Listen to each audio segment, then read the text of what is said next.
Tyson's dressing room. There it is. There's one of his sidekicks. They call him Crocodile. He does a lot of yapping. And here comes Jay Bright. The crowd reacting already. They see it on the big screens here. Jay Bright is so linked to the Custom Auto days. I'm sure you'll be seeing Tommy Brooks, who came on board prior to the Botha fight. Well, in the past, a Tyson entrance, an event unto itself. How many fights did he win by virtue of his ring walk? He would strike fear in his opponents even before the first bell. But not really the case anymore. The former undisputed heavyweight champ Mike Tyson has fought only 3 times in the last 4 years. Most recently in January, right here, when he knocked out Botha in the 5th. Tyson looking rusty, was behind on the scorecards before the dramatic resounding knockout. John Travolta and many of the celebrities on their feet getting ready as he gets closer. Wayne Newton, a fixture here in Las Vegas. Charlie Sheen on hand. Some celebrity faces in the crowd. He always brings them out. Tommy Hearns, the hitman, on hand.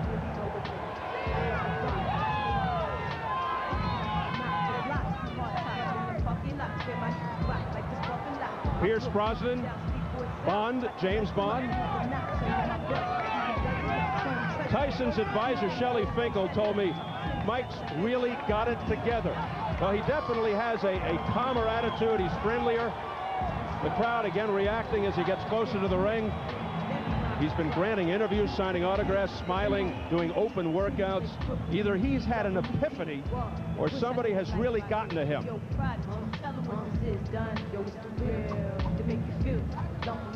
Word is his hand speed and power remain intact. Timing is the question. The result, of course, of the repeated layoffs and advancing age. And now he finally makes it upstairs, going through the ropes and out of the canvas. And hearing it from the crowd.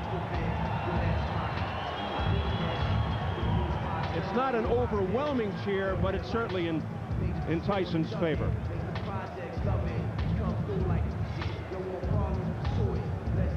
And we are set for the tail of the tape. At 34, Norris, 15 months older than Tyson, both under 6 feet, almost eye to eye. That's rare for both. At 218, Norris is 3 pounds below his heaviest ever. Tyson exactly where he was his last fight, and a slight 1-inch reach advantage. Tyson, key rules: no standing 8 count, no 3 knockdown. A fighter cannot be saved by the bell in any round. No contest before the end of the 4th. They go to the cards if an accidental headbutt occurs after the end of round 4. So here at the MGM Grand Garden in Las Vegas, Nevada, we are getting ready for the main event. Another comeback fight for Mike Tyson as he faces Orlin Norris. The official introductions from our ring announcer, the classy Jimmy Lennon Jr.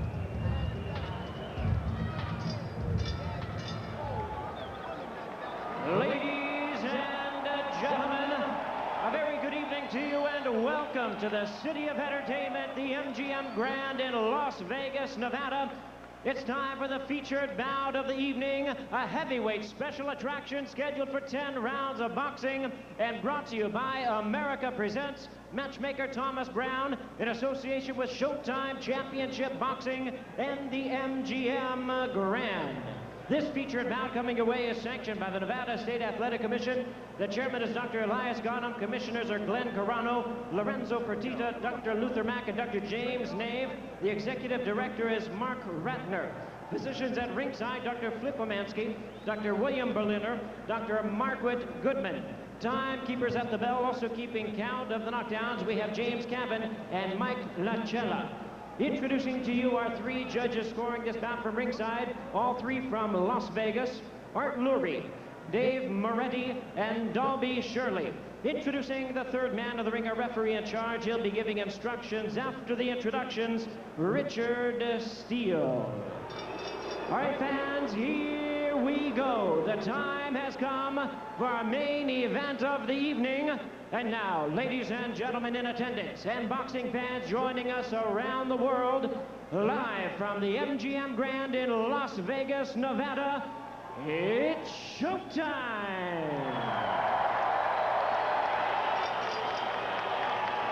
Introducing to you first on my right, fighting out of the blue corner, wearing gray trunks with black trim, fighting out of San Diego, California by way of Lubbock, Texas. He weighed in at a ready 218 pounds.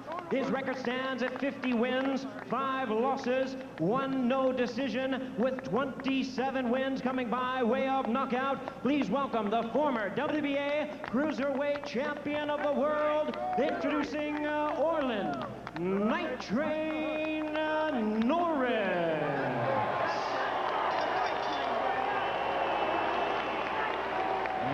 Presenting his opponent across the ring on my left, ready to fight out of the red corner, entering the ring wearing his traditional black trunks and hailing from Catskill, New York. He weighed in at 223 pounds. With a record of 46 wins and 3 losses, he has 40 wins coming by way of knockout. Here is the youngest man ever to win the heavyweight title. Please welcome the explosive 2-time heavyweight champion of the world, introducing the one and only Mike Tyson.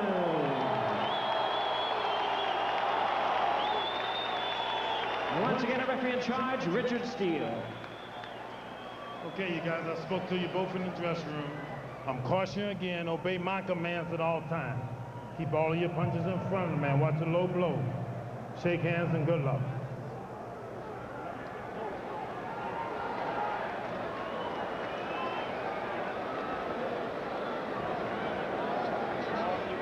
Mike Tyson should look sharper tonight. Look for him to be the aggressor. I think he'll go after the defensive-minded Orlin Norris, but the feeling is Norris will look to survive by grabbing and holding, and he'll try to box. But Norris's trainer, Abel Sanchez, says when it really gets tough in there, Tyson won't be moving and throwing combinations. He'll revert to what he does best, throwing bombs. We'll see. Richard Steele, controversial referee, the third man, and here we go. Lapel for round 1, and Tyson comes right out with a straight left. Orlin's a great defensive fighter, good offensive fighter as well. Not with the power of Mike, but he's probably a little quicker, very sneaky, good movement, and he's used to going the distance, Steve. He can go and do the 10 rounds, no problem. Norris heavily muscled, not quite as defined and carved as Tyson. They're not used to being on the same eye level as each other. Both are heavily muscled and the same muscle type. Good left hook to the belly by Mike Tyson right there. Tyson going to the body. This is going to be something new. Mike's used to springing up into big men. Now he has a short man the same size right in front of him.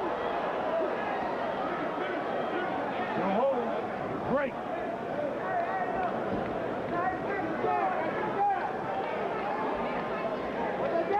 Notice right there, Orlin Norris also grabbed Mike's left arm on the inside and walked him counterclockwise away from that left hook. At least Mike is trying to jab more than he did in the other fights. They've trained him to start to come in with a jab. Well, he's coming in with a jab. And Norris boxing, throwing the jab, and Keep your punches in front. Tyson holds. Norris very cool. He's not at all upset. He's just boxing like he always does. Not at all intimidated by the moment. Not at all. Heavy right hands, a series of rights to the head and body by Mike Tyson, getting a roar from the crowd. Here's that jab of Norris again. Orlin still hasn't stopped and picked his spot. He's looking for the spot to get that pound of flesh. He's got to hit Mike and sting him a little so he can get some respect. Then he can implement his game plan much easier. Norris's best weapon, the double left hook. There's a straight left hand there by Mike Tyson, and then he follows it up with a combination and a right uppercut. Orlin's very hard to hit clean. Keeps his hands high and tight, rolls, uses his shoulders to roll with the punches and block them. If Mike is not in condition to go good 10 rounds at a good pace, could be interesting after we get past 5 and 6. Orlin's one of these kind of guys that's fought everybody. He's not intimidated at all. I mean, he's doing this just like if he's fighting anybody else for the championship. I don't know what I see in Tyson yet. He's coming in with a jab. It looks like he's not bending from the waist enough. He's certainly not moving his head enough. He's still standing straight up. See, he's not bending over like he used to and coil and spring. Norris, a consummate defensive fighter, good boxer, counter puncher. Oh man, don't tell me we're starting that. Getting cautioned by Richard Steele as we head for the bell. That was a punch while they were talking. Oh, and he hits him after the bell, and Norris goes down, and here we go again. Tyson hit Norris after the bell. And let's see what Steele says. He hit after the bell. That's 2 points. Oh, really? 2 points. Deducts 2 points. Oh, really? He could have lost the whole fight. 2 points. Put that on American Express. What And difference just does like that make? that, the crowd is turned on Tyson. You got to listen up. That costs you 2 points. Listen. Need that jab. Get him looking at get your rhythm. Show him that jab. Oh, you cannot stay in front of him. When you throw a punch, you got to walk him. You got to move him. Okay? Come on, man. It costs him 2 points, okay? Now, Let's listen. when you throw a punch. Oh, it's right! And once again, Richard Steele in the center of a hurricane. Mike Marley in the background. Norris's advisor is screaming at the top of his lungs. It's a disqualification because he hit him after the bell, and I clean it up for you. I'd like to see that again because it almost looked to me like if it was at the same time as him saying break and the punch going. Time. Well, Now this is politics now. the bell is rung for round 2, but nothing's happening. Norris in the corner shaking up. They're Abel checking Sanchez right sends leg. his knee.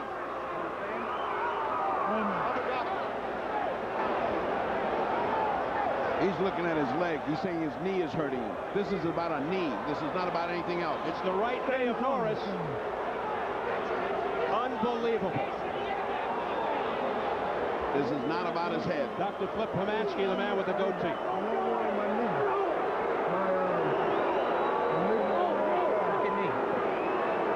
So you're right there in your knee and you can't continue? That's it. His knee. He can't continue. His head and he cannot continue. Oh, man. Can't make him continue. You know what? I This can't reminds make me. him continue. Now he goes over to the executive director of the Nevada Athletic Commission, Mark Ratner.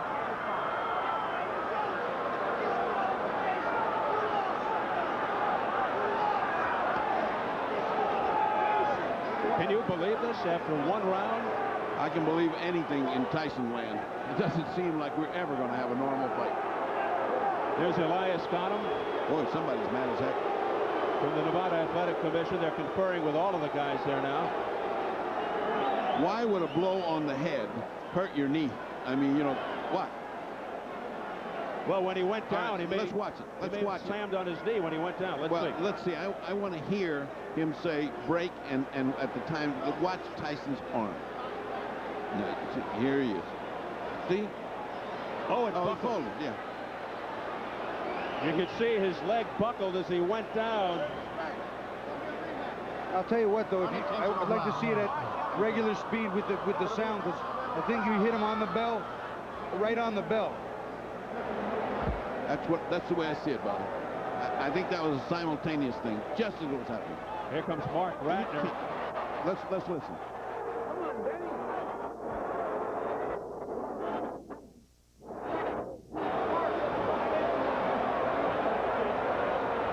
Now there's a lot of scurrying in the ring. Uh-oh. They better put protection up Here comes security. Boy, we've seen this scene before with a Tyson fight. Let's not see it again. They're forming a circle around Tyson. And you can hear the crowd chanting its displeasure now. And things are getting ugly again. There's Shelley Finkel, Tyson's advisor. Look at the amount of security in the ring.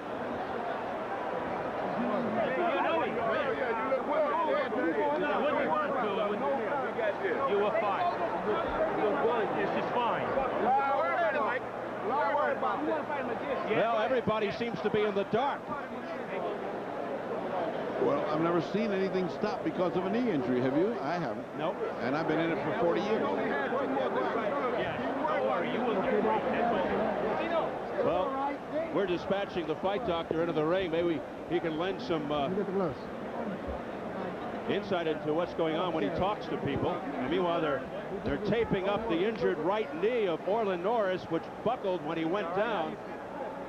At the end of round 1, he was hit Bring him right to It seemed after the bell by Mike Tyson.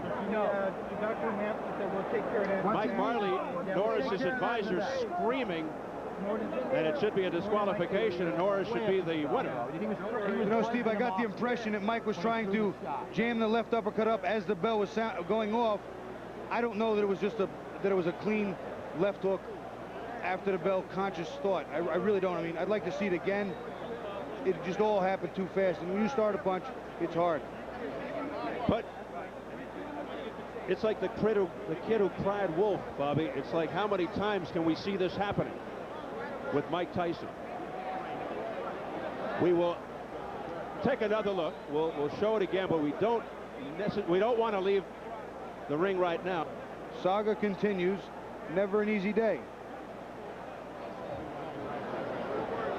We want to stay right with this picture because anything can happen. But we will definitely show you a replay of the end of the first round. Again, I'm sure you'll see it several times again before this thing is over. So once again, Mike Tyson and controversy come together. Wish I could hear what Shelly Finkel was just saying.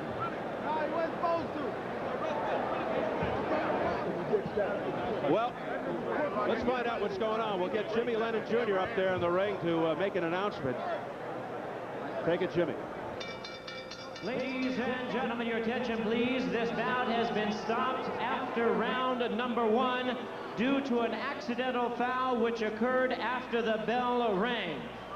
This bout is officially ruled at this time a no contest.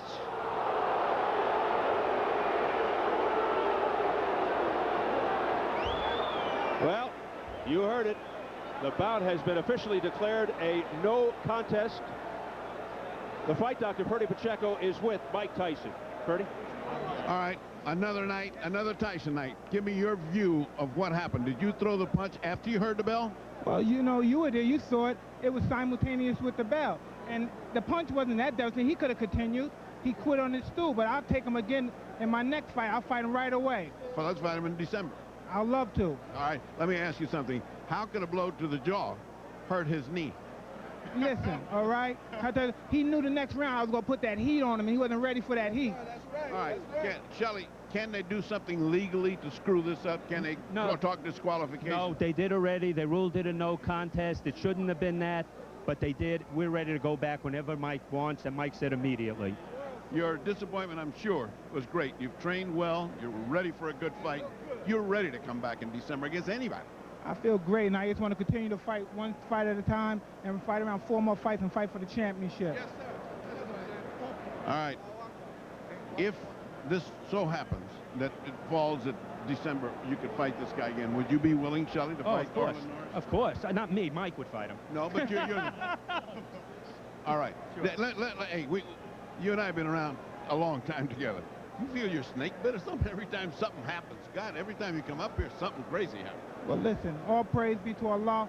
I don't want to dwell on this anymore. I just want to say hi to my friend, the Smith family out there in Gilbert, Arizona. I like to say hi to Tiger Woods. We trained together with Keith Cleveland, and he did it, and I wanted to score another knockout because you were successful. And I like to say hi to my friend Chuck Zito and get well soon. I love you, brother. Peace. All right, I think that helps everybody else. Let's go back to Steve Albert at ringside. Well, just got an official explanation from the other ringside physician here, telling us that Norris twisted his knee when he fell, and there you see the results of it all. And I believe underneath that, Steve, there's a scar from some previous surgery and injury. So once again, controversy and Mike Tyson are connected as this fight ends after 1 round. We're going to take another listen to exactly how it sounded at the end of the first round.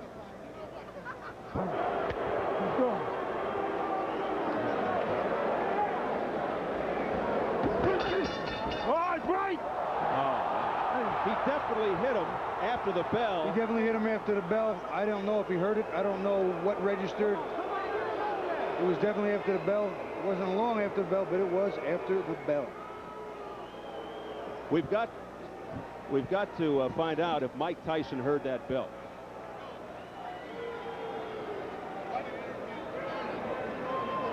Unbelievable. They stopped the fight after round 1 on an accidental foul. They called it a no contest. This thing goes 3 minutes and it's over. And there's a lot of befuddled people here. Purdy's up there with Orlin Norris now. Purdy?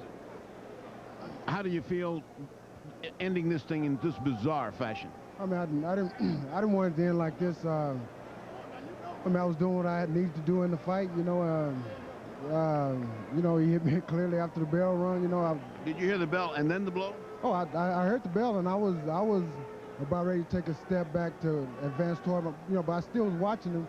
But you know, he threw an uppercut. Rick still stuck his arm in, and then come another uppercut that he caught me with. You know, but he definitely caught you with one. Oh yeah, he hit me pretty square with it. You know, I mean, knocked me down. What do you think happened to your knee? Why did it give away like that? Well, I mean, like I said, I was the bell had rang. I knew that rang. I was in a position where I was on my way back, where I was just going to spin and go back.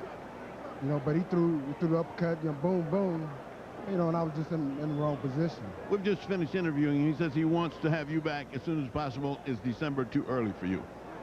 Well, you know, I don't know. I have to see, you know, what's wrong with my knee, you know. But you mean we're going to put you on injured reserve like the football team? I don't want it to be like that, because this is not football, you know. You think it can recover? Have you ever had any injury to that knee? Let's start there. Yeah, you know, yeah. This is a knee that's given you problems before. Well, you know, I heard it once before, you know, but it's never given me problems. Have you ever got it operated on? Yes. You had an operation on the knee, and this is the one that went? Yeah, well, it didn't go because of anything. It went because the way when I went down, the way my leg was contorted. That's what happened to me. Otherwise, there was nothing wrong with my knee. You know, my knee was fine. It's been fine for, you know, probably 8 years. You know, but it was just the way that I was stepping away from the action and got caught with a shot. You think you're just part of the Tyson curse? Then no matter what he does, it ends up strange. I don't know. I didn't want it to end like this. You know, I'm not into curses or anything like that. You know, I wanted to have a fight where it would be clean. I lost. You know, if I lost, I lost. You know, if I got knocked out, I got knocked out. But not by getting hit, you know, at the end of the bell. Was the fight going the way you thought it was going? Were you satisfied with the first round? Were you? Oh yeah, I felt like I was winning the first round. You know, I felt his power. You know, and you know, I knew what I had to do. You know, from that point on, you know, that was just the beginning of my whole strategy. You know, to boxing. You know, and feel his power. You know, and you know, I had got past that round. You know.